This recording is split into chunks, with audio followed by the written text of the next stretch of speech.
When my sister started crying at my wedding, I thought it was because she loved me. That is the lie I held onto for years. The one that kept me warm when the nights got cold and the house felt too quiet. The one that let me sleep next to a man I trusted and call it peace. The memory still comes back to me in pieces. The sound of chairs scraping the floor of the community hall. The smell of garden roses mixed with overcooked chicken. The way my veil kept slipping down my forehead because the June air was heavier than I expected. And my sister, standing in the second row, dabbing her eyes with a tissue she had already soaked through. People smiled at her like she was tender-hearted. Someone leaned over and whispered, "She's just emotional, that's how close they are." I smiled too. I smiled because I didn't know any better, because I had no idea what those tears were really for. That day, I married the man I believed would keep me safe. I didn't know I was also burying the version of myself who trusted easily. Before everything fell apart, my life was simple in a way that felt earned. I worked as a dental office manager in a small town where everyone knew your business before you did. My days were predictable. Phones ringing, insurance forms, the low hum of the suction machine drifting down the hallway. I liked the rhythm of it. I liked knowing what came next. After work, I came home to a small yellow house with a creaky porch step and a maple tree that dropped leaves everywhere in the fall. It wasn't fancy, but it was ours. I cooked most nights. Nothing special. Chicken casseroles, spaghetti, soups that simmered too long because I got distracted folding laundry. My husband, Daniel, used to come up behind me while I cooked and rest his chin on my shoulder. He smelled like aftershave and sawdust from the workshop where he worked. "You always make it feel like home," he'd say. And I believed him. My sister Leela was 5 years younger than me. Growing up, she was the loud one, the dramatic one, the kind of girl who could walk into a room and make people turn their heads without trying. I was the steady one, the helper, the one who remembered birthdays and packed extra snacks. After our parents passed, that difference only deepened. I became the one who checked in. She became the one who needed checking on. Leela had a habit of landing in trouble and acting surprised when it didn't disappear on its own. Bad relationships, jobs she quit suddenly, friends who were toxic the moment they stopped agreeing with her. I loved her anyway. I told myself that was what big sisters did. When Daniel proposed, Leela was the first person I called. She screamed so loudly I had to pull the phone away from my ear. "Finally," she said, "he's perfect for you." She insisted on helping with everything.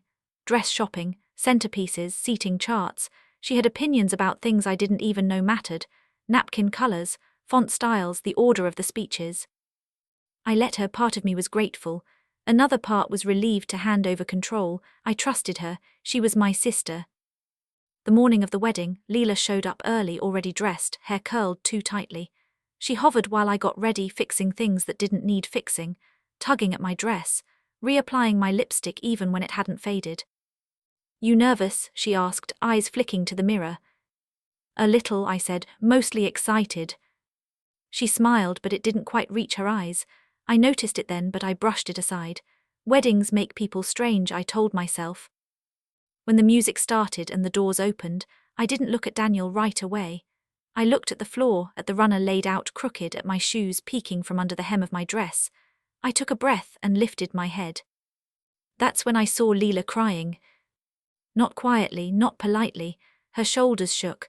Her mouth trembled like she was holding something back that wanted to escape. I remember thinking how sweet it was, how deeply she must feel things. I reached out and squeezed her hand as I passed her row. She squeezed back hard, almost painful. "I love you," she whispered. "I love you too," I said. If I had known then what I know now, I would have listened to my own body, the way my stomach tightened, the way something in me hesitated just for a second before stepping forward. But I didn't know, so I kept walking. Married life settled into a routine faster than I expected. We didn't go on a big honeymoon, just a weekend at a lake a few hours away. We ate greasy food and slept late and talked about paint colors for the spare room. Leela came over often, too often maybe, but at the time it felt natural. She said she hated being alone. She said our house felt calm. She sat on the couch with her feet tucked under her, scrolling through her phone while Daniel fixed things around the house. She laughed at his jokes. She asked him for help with her car, with her computer, with things she could have figured out herself. I noticed sometimes the way she looked at him, how her eyes lingered, how her voice softened. I noticed, and then I told myself not to be ridiculous. There were moments, small ones, that didn't fit. Daniel taking longer to get home from work when Leela had stopped by earlier. Text messages he angled away from me. The way Leela sometimes knew things about my schedule that I hadn't told her. Once I came home early and found them in the kitchen, standing too close. They jumped apart like teenagers caught doing something wrong. "Just talking," Daniel said quickly. Leela laughed too loud. "Wow, you scared me." I laughed with them, because that's what you do when the alternative feels unthinkable. Looking back, I can see how carefully the truth avoided me, how it waited for the right moment, how it let me build a life on top of it before pulling the ground away. The first time I really felt something shift was a year after the wedding. It was late, rain tapped against the windows in a slow, steady rhythm. Daniel was in the shower, his phone buzzed on the nightstand. I wasn't the type to snoop, I told myself that proudly. I trusted my husband, I trusted my sister. The phone buzzed again, and again. I glanced at it just to see if it was something urgent. The screen lit up with a name that made my chest tighten. Leela. The message preview was short, just a few words. "Last night meant more than you know." I felt like I'd stepped into cold water. My first instinct was to put the phone down and pretend I hadn't seen anything. My second was to laugh at myself. Maybe it was about something innocent, a conversation, a shared memory, I didn't know. Daniel came out of the bathroom, steam following him like a curtain. He reached for his phone, his movements too quick. "Everything okay?" I asked. "Yeah," he said, already scrolling. "Work stuff." I nodded, I turned onto my side. I stared at the wall until the rain stopped. The next day I called Leela. I tried to sound normal. My voice felt stretched thin, like a wire pulled too tight. "How are you?" I asked. "Good," she said. "Why?" "No reason," I said, "just checking in." She paused just for a breath too long. "You okay?" "I'm fine," I said. "Why wouldn't I be?" Another pause, just asking. After that, the air between us changed, not in a dramatic way, in quiet, almost polite ways. She came over less often. When she did, she stayed glued to her phone. Daniel seemed restless, distracted. I started paying attention to details I had ignored before. The way Leela avoided my eyes when Daniel entered the room. The way Daniel flinched when her name came up in conversation. At night I lay awake and replayed moments looking for cracks. I told myself I was being paranoid, that marriage made people anxious, that siblings drift apart. But something inside me had started to wake up, and once it does, it doesn't go back to sleep easily. One afternoon I found myself parked outside Leela's apartment without remembering the drive there. I didn't get out of the car. I just sat there, hands on the steering wheel, heart pounding. I didn't know what I was looking for, proof maybe, or reassurance. Daniel's truck wasn't there. I felt foolish. I drove home, embarrassed by my own thoughts. That night, as we ate dinner, Daniel mentioned Leela casually. She said she might stop by this weekend. I looked at him, really looked at him, the way his jaw tightened, the way he didn't quite meet my eyes. "Did she?" I asked. "Yeah," he said, "she texted." My chest felt heavy. Funny, she didn't mention it to me. He shrugged. "Maybe she forgot." I nodded. I took another bite of food I couldn't taste. That was when I knew something was wrong, not because I had proof, but because the story no longer felt whole. And once you realize that, once you feel that missing piece, you can't unfeel it. I didn't confront anyone. Not yet. I watched, I listened, I waited. Because part of me was still hoping I was wrong. And part of me was already bracing for the moment I wouldn't be. I didn't tell anyone what I was feeling. Not my friends, not my co-workers, not even myself, not really. I carried the suspicion like a quiet ache, something I pressed on gently to see if it still hurt. It did. The house felt different after that. Not unsafe exactly, just off. Like furniture had been shifted in the dark and my body knew before my eyes did. Daniel still kissed me goodbye in the mornings. He still asked about my day. But his attention felt divided, as if part of him was always somewhere else. I started noticing patterns. Leela never called when Daniel was around anymore. If she did, she hung up quickly. "I'll call you later," she'd say, voice tight. Later rarely came. Daniel stopped mentioning her unless I brought her up first. When I did, he spoke about her carefully, like someone stepping around a fragile object. One evening, I suggested we invite her over for dinner. Daniel hesitated just for a second, but it was enough. "She's been busy," he said. "I don't think she'll come." "Did you ask her?" I said. "No," he said, "I just know." I watched his face while he spoke, the way his eyes darted away, the way his hand tightened around his fork. Ask her anyway," I said. He nodded too quickly. "Sure, whatever you want." I texted Leela, a simple message, "Dinner Friday." The reply came almost immediately. "Can't, sorry, maybe another time." No explanation, no emoji, nothing to soften it. Friday came and went. We ate alone, the silence stretching between us like something alive. After dinner, Daniel said he needed air and stepped out onto the porch. I watched him through the window, phone in hand, shoulders hunched. My chest tightened. I told myself not to jump to conclusions. I told myself I was tired. I told myself I was imagining things. But imagination doesn't usually come with a physical reaction. It doesn't make your hands shake while you wash dishes. It doesn't sit heavy in your stomach long after you've eaten.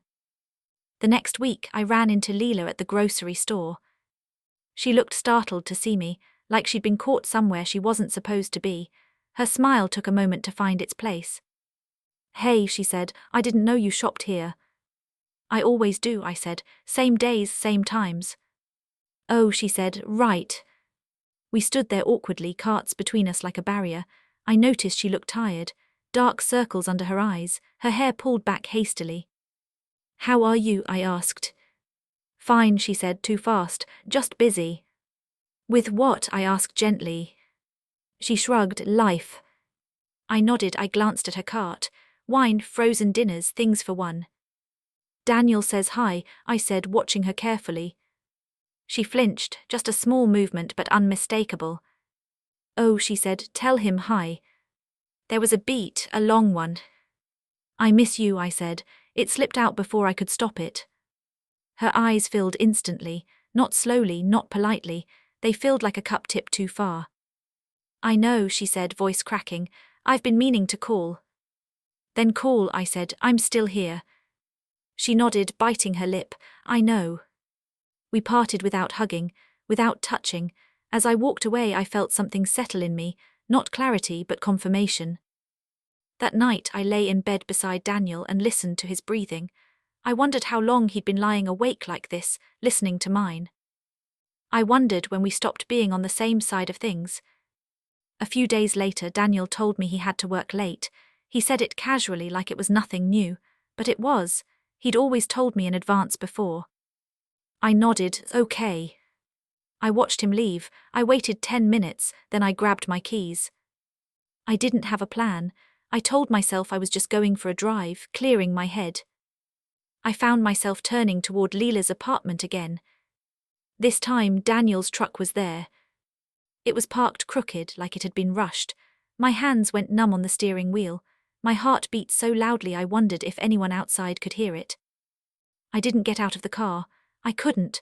I sat there staring at that familiar shape, that familiar dent on the bumper I'd teased him about for years. I felt stupid and furious and hollow all at once. I drove away before I could talk myself into doing something I couldn't undo. When Daniel came home that night, he smelled like a different soap, not the one we used. He kissed my forehead and asked if I'd eaten.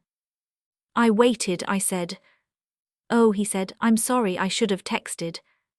"It's okay," I said. "How was work?" "Long," he said, "same old." I nodded. I went to bed early. I stared at the ceiling until sleep finally took me. After that, I stopped avoiding the truth. I checked phone bills. I noticed patterns of calls that lined up too neatly. I paid attention to times and dates.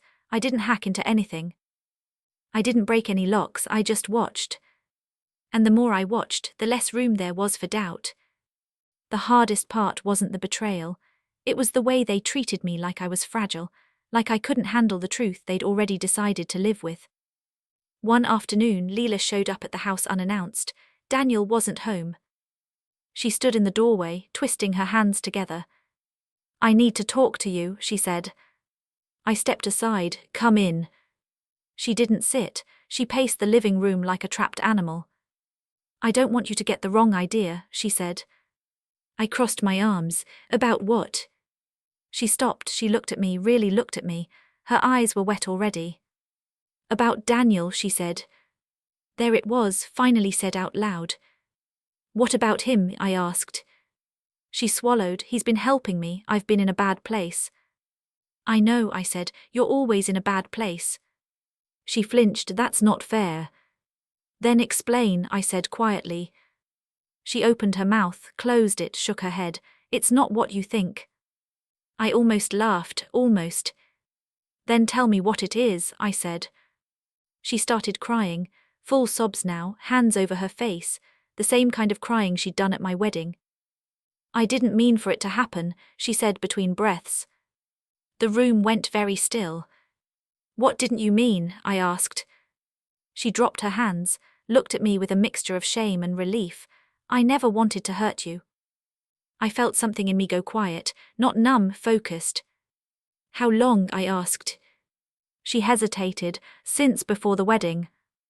The words landed heavy, they sank deep. I nodded slowly. That's why you cried. She looked away. I need you to leave, I said. Please, she said, let me explain. Leave, I said again. She left. When Daniel came home, I was sitting at the kitchen table. His phone lay between us. He froze in the doorway. I know, I said. He didn't deny it. He sat down slowly, like his legs had given out. I was going to tell you, he said. When? I asked. He didn't answer. I stood up. Get out. Please, he said, let's talk. Get out, I said. He left too. I sat alone in the quiet house, listening to the clock tick on the wall. Each second felt like a small, sharp thing. I had crossed the point of no return. And I knew, even then, that the hardest part was still ahead. The house didn't feel like mine after they left. It was the same furniture, the same curtains I'd washed 100 times, the same picture frames lined up along the hallway, smiling faces frozen in moments that now felt staged, but the air had shifted, like a storm had passed through and taken something essential with it. I sat at the kitchen table long after Daniel's truck disappeared down the street. The phone stayed where I'd placed it, screen dark like an accusation I didn't need to read again. I could still hear Leela's voice in my head, since before the wedding. Before the vows, before the white dress, before the tears everyone thought were love. I didn't cry right away. My body didn't know what to do with the information yet. It moved slowly, cautiously, like it had stepped onto unfamiliar ground. I stood up and walked through the house. I opened drawers, I touched things. I paused in the bedroom doorway and looked at the bed, the place where I had slept beside a man who had already chosen someone else. I sat on the edge of the mattress and stared at the indentation where he usually lay. It looked wrong now, like a mark that needed to be smoothed away. My phone rang. Leela. I let it ring, then it rang again, and again. I turned it off. I didn't want explanations, not yet. Explanations have a way of softening things before you're ready. I needed the truth to stay sharp for a while. I slept on the couch that night, though sleep came in pieces. I dreamed of the wedding, of walking down the aisle again, of reaching out for Leela's hand and feeling it slip away. In the morning I woke with a headache and a strange sense of calm, not peace, resolve. I called in sick to work. My voice sounded steady, even to my own ears. After I hung up I made coffee and sat at the table, steam rising between my hands. I needed to understand the shape of what had happened, not to punish myself, to know where to step next. I turned my phone back on. There were messages from both of them. Daniel's were long, rambling, full of apologies that circled around responsibility without ever landing on it. Leela's were shorter, emotional, self-pity dressed up as remorse. I read them once, then I put the phone down. Around noon there was a knock at the door. Daniel stood on the porch, eyes red, hair uncombed. He looked smaller somehow, less certain. "Can I come in?" he asked. I stepped aside. I didn't offer him a seat. "I know I don't deserve to be here," he said, "but we need to talk." I leaned against the counter. You can talk.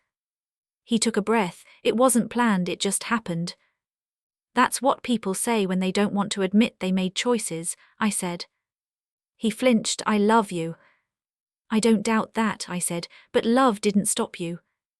He looked at the floor. I was confused. You were comfortable, I said. There's a difference. He swallowed. She needed me. And I did, I asked quietly. He looked up then, eyes glassy. I never meant for it to go this far. But it did, I said, and you let me marry you anyway. That landed hard. He sank into a chair. I thought I could end it, he said. I thought once we were married it would stop. I felt something twist in my chest. So you used our wedding as a way to fix your guilt. That's not fair, he said weakly. No, I said, what you did wasn't fair. There was silence, thick and heavy. What do you want? He asked finally. I thought about that, about the years I'd invested, the life I'd imagined, the sister I'd trusted. I want honesty, I said, all of it, not the version that makes you feel better.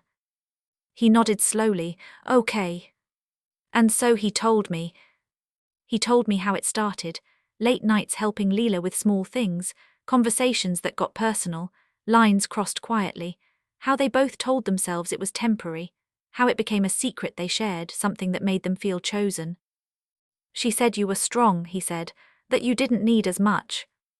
I laughed once, it surprised us both, so my strength made me disposable. That's not what I meant, he said quickly. But it's what you did, I said. He nodded, tears slipped down his face. I didn't reach for him. What happens now? He asked. I don't know yet, I said, but I know this, I won't live in a lie to protect your comfort. He left an hour later. I locked the door behind him. That afternoon I drove to my mother's old house. It had been empty since she passed, waiting for a decision none of us wanted to make. I let myself in and sat on the dusty couch, breathing in the familiar scent of old wood and lavender. I thought about Leela, about how she'd always wanted what I had, not out of malice, out of hunger. She showed up there an hour later. I knew you'd come here, she said, standing in the doorway. I didn't look at her. You always did know how to find me. She sat across from me, hands clenched. I'm sorry. I know, I said. That doesn't mean it didn't break me, she said. I didn't mean it like that, she said quickly. I mean, I didn't mean to hurt you.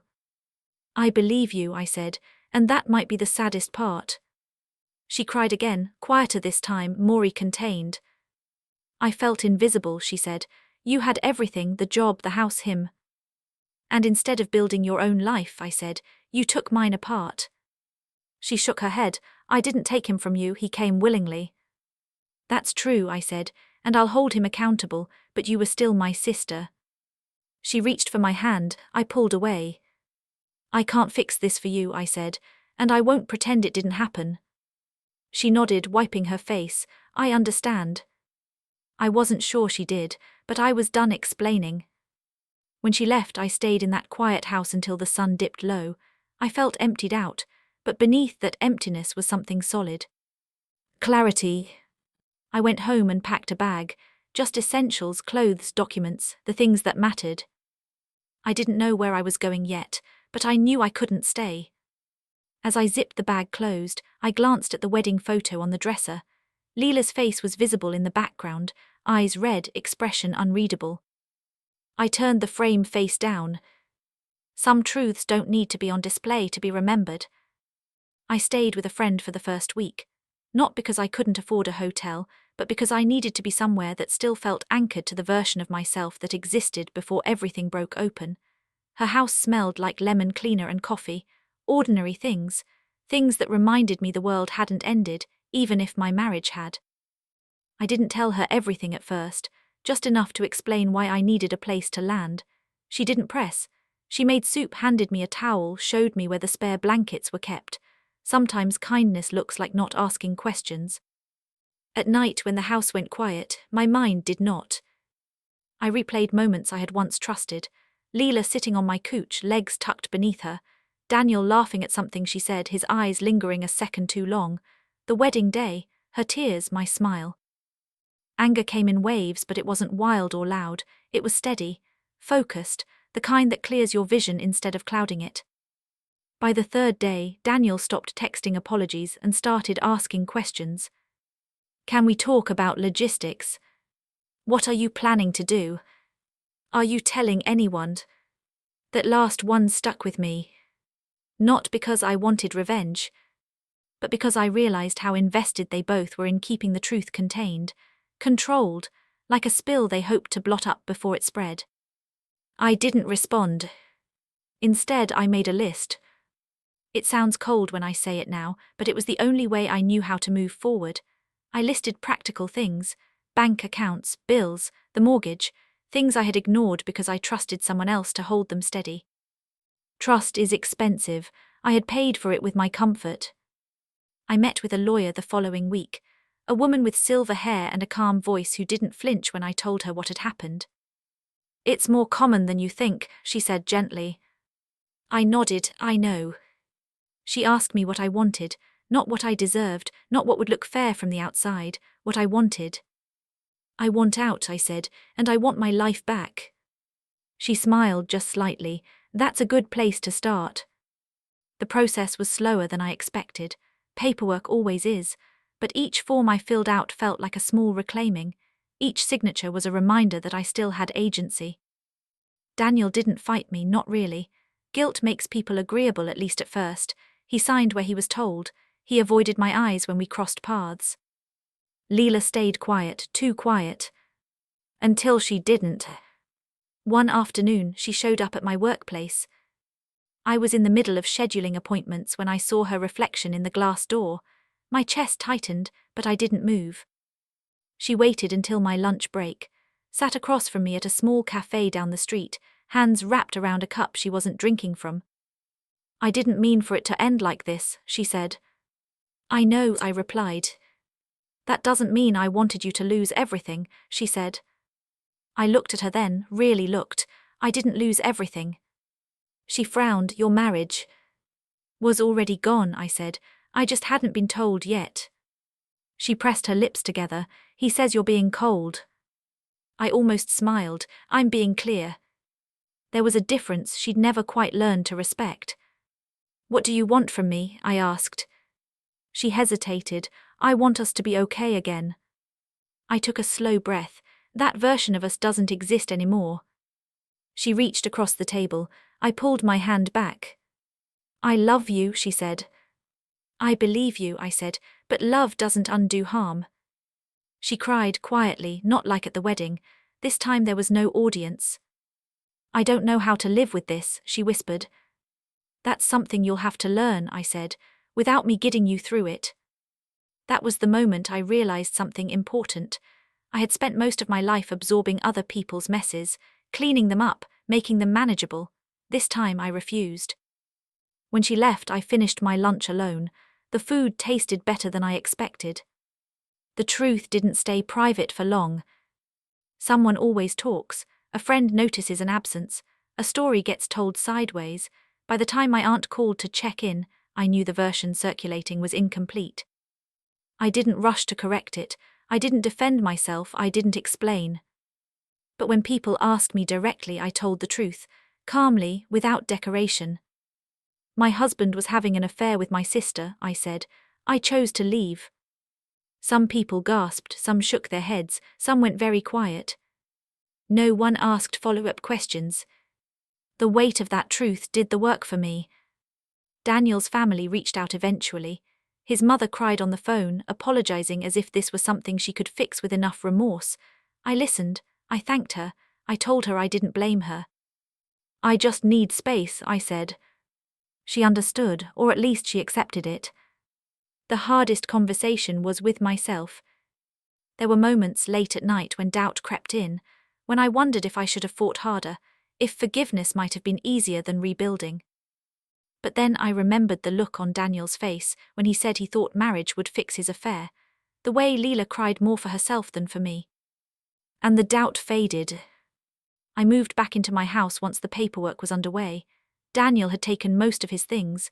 The space echoed at first, but slowly I filled it with my own presence again. I repainted the bedroom, a soft, warm color I'd always liked but never chosen because he preferred darker tones. I rearranged the furniture. I slept diagonally across the bed. Small acts, but they mattered. The first time I laughed without guilt surprised me. It happened at work over something trivial, a joke, a mistake. I covered my mouth, startled by the sound. Life, it turned out, had not withdrawn permission for joy. One evening, as I sorted through old boxes, I found my wedding dress folded carefully in the back of a closet. I stared at it for a long time. I didn't cry, I didn't get angry. I carried it outside and placed it gently into a donation bag. Not because I wanted to erase the past, but because I refused to let it take up space meant for my future. As the weeks passed, I felt steadier, not healed. Healing is not linear, but grounded. Daniel stopped contacting me. Leela sent one last message, a long one full of regret and longing. I didn't reply. Silence, I learned, can be a boundary. And boundaries are a form of self-respect. The truth has a way of settling into places you didn't intend for it to reach. I didn't announce what happened. I didn't make a speech or post anything online. But the story moved through our town the way stories always do. Quietly at first, then all at once. A lowered voice at the salon, a pause at church, a look held a second too long in the grocery aisle. People didn't know what to say to me, and that was fine. I wasn't interested in comfort that came from curiosity. What surprised me was how quickly the attention shifted away from me and toward them. Daniel stopped coming around town. He transferred to a different workshop across the county, one with longer hours and fewer familiar faces. I heard that from someone else. He never told me himself. Leela lost friends, not because anyone chased her away, but because people stopped inviting her in. Women she'd once confided in went quiet. Men who had flirted suddenly looked embarrassed. She called me once, months later, her voice small and tired. "They don't look at me the same," she said. I didn't respond right away. I listened to the sound of her breathing, the background noise of her apartment. "No," I said finally, "they don't." She waited for more, an apology, an explanation, something that might soften it. "That's what consequences feel like," I said. She cried again. She always did when she ran out of words. After that, she stopped calling. The house became mine in a way it never had been before, not because I changed it completely, but because I no longer had to compromise within it. I hung pictures I liked. I cooked meals without checking if anyone else would want them. I left lights on when I felt like it. Some nights the quiet felt heavy, other nights it felt like relief. I started walking in the mornings, early before the town fully woke up. The air smelled clean then.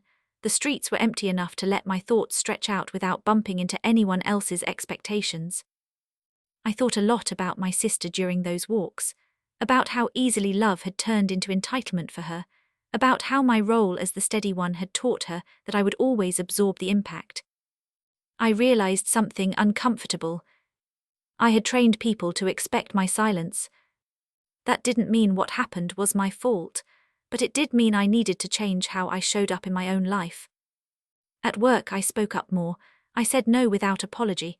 I asked for what I needed instead of waiting to be noticed. The change wasn't dramatic, no one applauded, but I felt it in my body, a straightening, a sense of being fully present in my own decisions.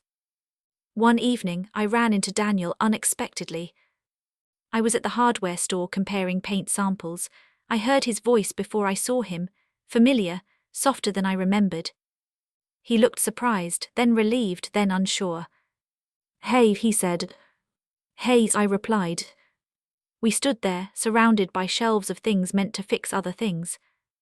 "How are you?" he asked. "I'm good," I said, and it was true. He nodded. "You look good." "Thank you," I said. There was a pause. "I think about you," he said, "about what I lost." I met his eyes. "I hope you think about what you did too." He swallowed. "I do." I believed him. That didn't change anything. "I won't ask for forgiveness," he said. "I know I don't deserve it."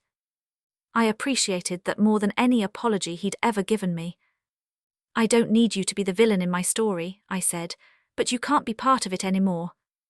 He nodded. "I understand." We parted without touching. without anger, just two people acknowledging the end of something that should have been handled with more care. That was the last time I saw him. Months passed, then a year. The sharp edges of the pain softened, not because I forgot but because I integrated it. It became part of my history, not the headline of my present. I reconnected with things I'd put aside, reading before bed, music I loved but hadn't played in years, long conversations with friends that weren't interrupted by checking someone else's mood. I learned to sit with myself, to enjoy my own company. There were moments of grief still, weddings I attended where I had to step outside for air, family gatherings where Leela's absence was a quiet ache. We didn't reconcile, not in the way people like to hear about. She sent me a letter once, handwritten, careful. She took responsibility, she didn't excuse herself, she didn't ask for anything. I read it, I folded it, I put it away. Forgiveness, I learned, doesn't always mean reopening the door. Sometimes it just means not carrying the anger forward. I wished her well from a distance. I hoped she would build a life that didn't rely on borrowing someone else. As for me, I moved forward slowly, intentionally. I dated eventually, not right away, and not because I needed to prove anything, but because I was curious again about connection, about laughter shared without tension. I didn't rush, I didn't settle. I trusted myself more than anyone else. The memory of my wedding still comes back sometimes, her tears, my smile. But now, when I think of that moment, I don't feel foolish. I feel compassionate toward the woman I was, the one who trusted, the one who loved without reservation. She wasn't weak. She was honest in a world that often rewards deception. And I'm still her, just wiser, more grounded, less willing to disappear for the comfort of others. Life didn't give me the marriage I thought I was building. It gave me myself. There are moments in life that split us into a before and an after. You don't recognize them right away. They look ordinary at first. A wedding, a family gathering, a familiar face crying in a familiar room. You only understand later what was really happening. For a long time I thought the hardest part of my story was the betrayal, losing my husband, losing my sister in the same breath, but that wasn't it. The hardest part was accepting that love does not protect you from being harmed, and that loyalty does not guarantee honesty in return. What saved me wasn't anger, it wasn't revenge, it was clarity.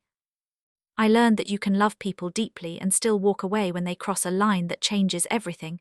You can forgive without reconciling. You can grieve what you thought you had while still building something better. Most of all, I learned that trusting again doesn't start with someone else. It starts with listening to yourself when something feels wrong, even if the truth is uncomfortable. If you're listening to this and you're standing in the middle of confusion right now, unsure whether to believe what your heart is whispering, I want you to hear this clearly. You are not crazy for noticing patterns, you are not weak for loving honestly, and you are not required to stay in a situation that costs you your peace just to keep others comfortable. Sometimes walking away isn't giving up. It's choosing yourself for the first time. If you were in my place, would you have confronted the truth when you felt it, or would you have waited, hoping things would fix themselves? I'd love to hear your thoughts in the comments. And if this story spoke to you, stay with me. There are more stories like this, stories about loss, truth, and the quiet strength it takes to begin again.